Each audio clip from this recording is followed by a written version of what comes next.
Por tanto, el orden de prioridades y el mercado de trabajo debe ser un objetivo prioritario. Las medidas de más trascendencia para resolver el problema del crecimiento en España son las de la reforma del mercado de trabajo.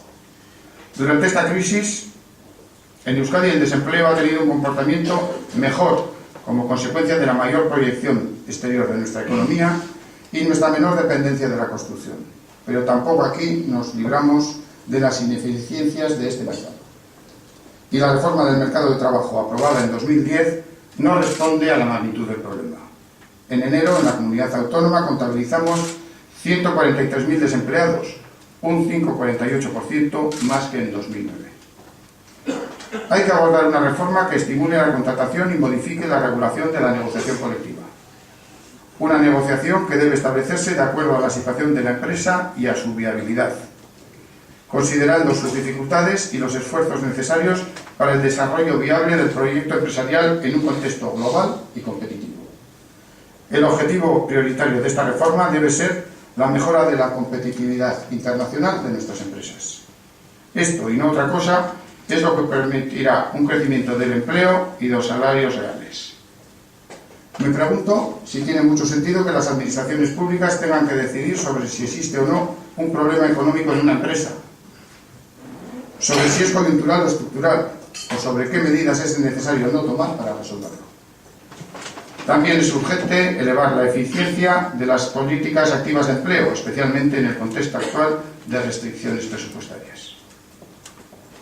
Otra asignatura que debiéramos aprobar es la de la productividad de las administraciones públicas. No podemos ignorar el papel que tiene la productividad y la eficiencia de las administraciones públicas en la competitividad del país. Es verdad que quienes compiten son las empresas, pero también sabemos que la calidad de la actividad empresarial depende en gran medida de la calidad del tejido institucional en el que se desenvuelve. Abordar esta asignatura no supone poner en entredicho un modelo de Estado. Nada peor que generar esa confusión. Lo que significa es que la Administración en su conjunto tiene que actuar con criterios de eficiencia y productividad y que la incorporación de las tecnologías de una manera extendida y racional y de los nuevos modos de gestión permitiría dar un gran salto cualitativo en este sentido, al igual que lo ha hecho en otros sectores de la economía. La productividad, la eficiencia del sistema público, la simplificación de la burocracia en todos los niveles de la Administración pueden y deben mejorar muy significativamente. Cuando hoy hablamos de competitividad, no podemos olvidar otros factores clave para las empresas, que deben ser impulsados de una manera efectiva desde los diferentes ámbitos públicos y privados: la innovación, la internacionalización y la formación. Tres ejes en los que la Cámara se siente en terreno conocido porque son tres ámbitos de trabajo y preocupación permanente de la institución. La innovación en la empresa actúa como un motor de nuevas ideas que nos traerá crecimiento y resultará un revulsivo para la actividad económica. Este concepto ligado al I+D se constituye como factor de competitividad, tanto en la micro como en la macroeconomía, desplazando a otros como los costes laborales, los financieros o el precio final del producto. Pero esto no es posible si no se destinan los recursos en cantidad y calidad. Hoy innovar no es una opción, sino una necesidad impuesta por el mercado. De la misma manera, la experiencia de las empresas vascas que han emprendido el camino de la internacionalización nos muestra que dicho proceso les ha permitido ser menos vulnerables, entre otras cosas porque la concentración del riesgo es menor.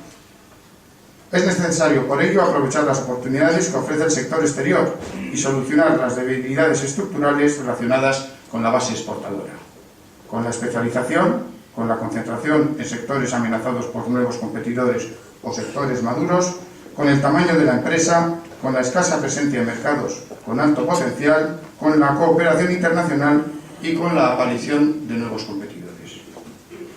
Por lo que se refiere a la formación, no cabe duda de que disponer de un sistema educativo estable, con un fracaso escolar reducido, orientado a la excelencia y conexionado con el tejido empresarial, es clave para la competitividad del conjunto.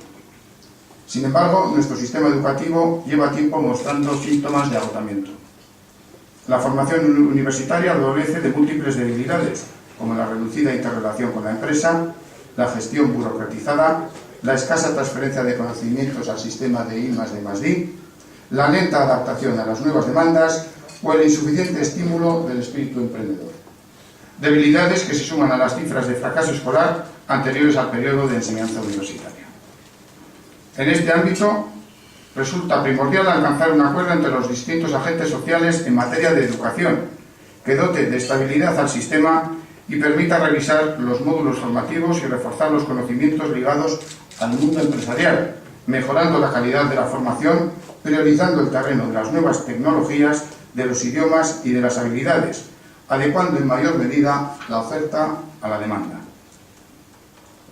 Nos enfrentamos a una crisis distinta a todas las anteriores y, por tanto, los mecanismos que tengamos para poner en marcha para superarla también tendrán que ser diferentes.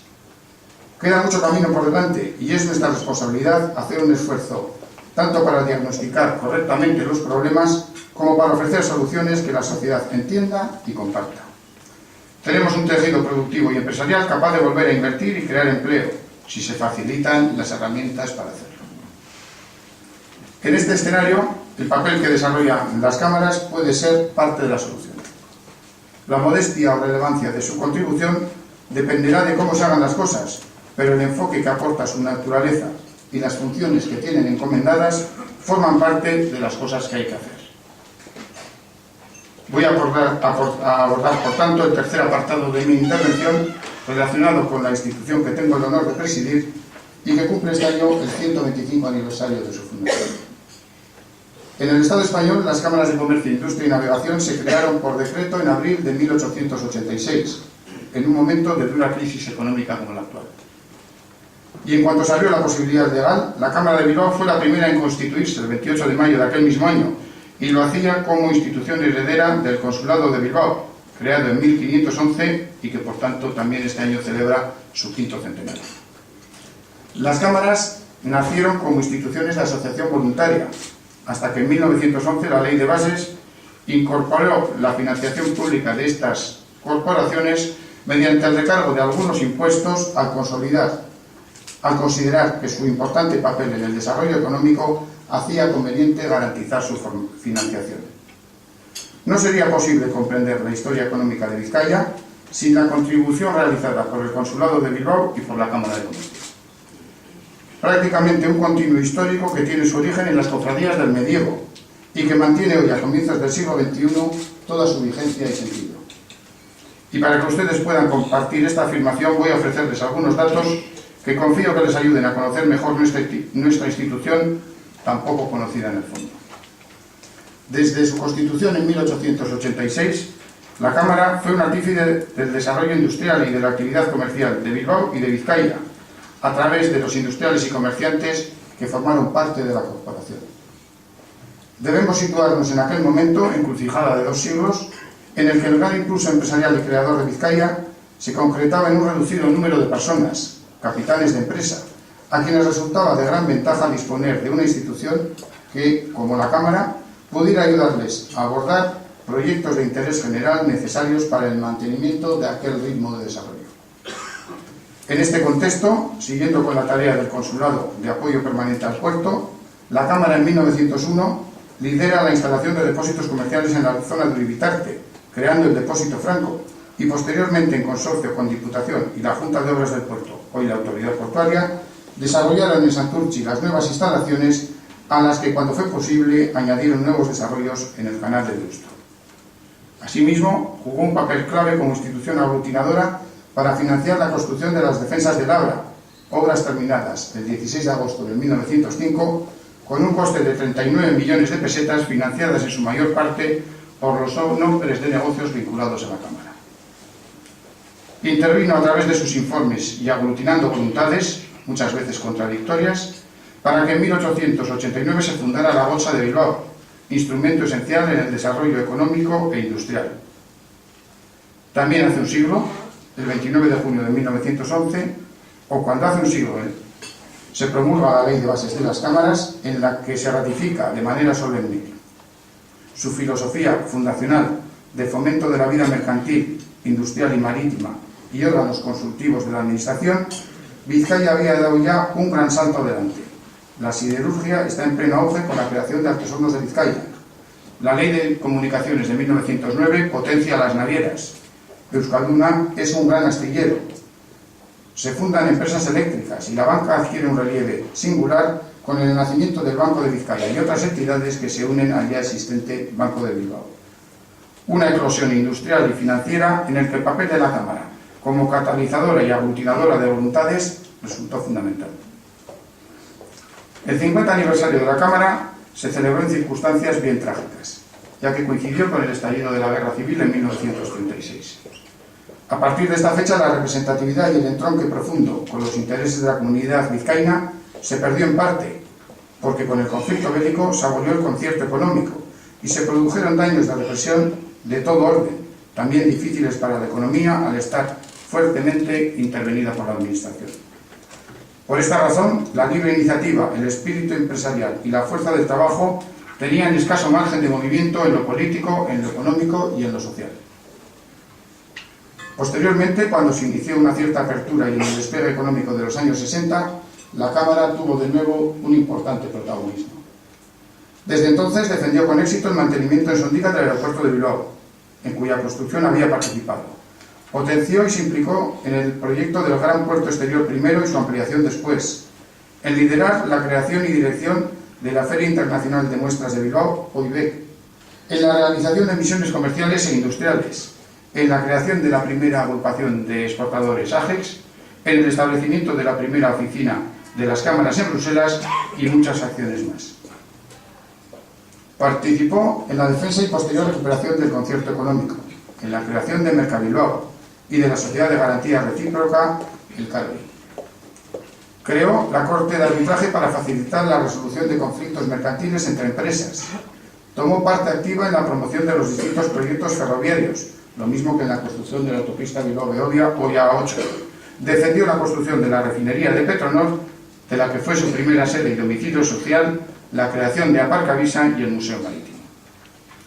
En el ámbito de la formación y de la investigación, la Cámara contribuyó con apoyo institucional y ayuda material a la puesta en marcha de la Escuela de Comercio, de la Universidad Comercial de Deusto, de la Escuela de Ingenieros de Bilbao y lo que posteriormente serían Laboratorios Lavein, de la Facultad de Ciencias Económicas y Empresariales de la entonces Universidad de Bilbao, de la Escuela Oficial de Idiomas y la Fundación Eusko-Iker para la colaboración entre la universidad y la empresa, tan necesaria, y más recientemente, en colaboración con el Instituto Tecnológico Norteamericano DigiPen, ha constituido la sociedad DigiPen Europe Bilbao para formar a ingenieros en simulación y promover el desarrollo del sector de los videojuegos en Vizcaya.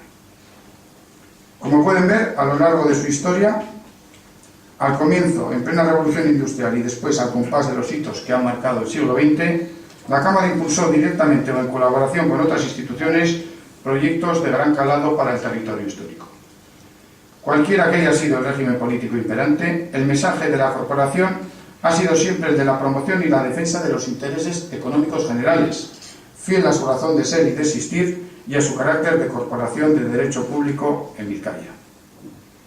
Pero también debemos reconocer que una carencia que tienen las cámaras es su capacidad de dar a conocer lo que hacen, y me referiré a la de Bilbao. La Cámara es desde luego una institución muy conocida en Vizcaya y me consta que también apreciada. Sin embargo, no es fácil que alguien pueda decir fácilmente a qué se dedica. Algunos podrían referirse al trabajo que viene desarrollando en la internacionalización de empresas, otros a las tareas de promoción y labor consultiva en materia de comercio y distribución, y otros a la formación en idiomas o en grado universitario de marketing.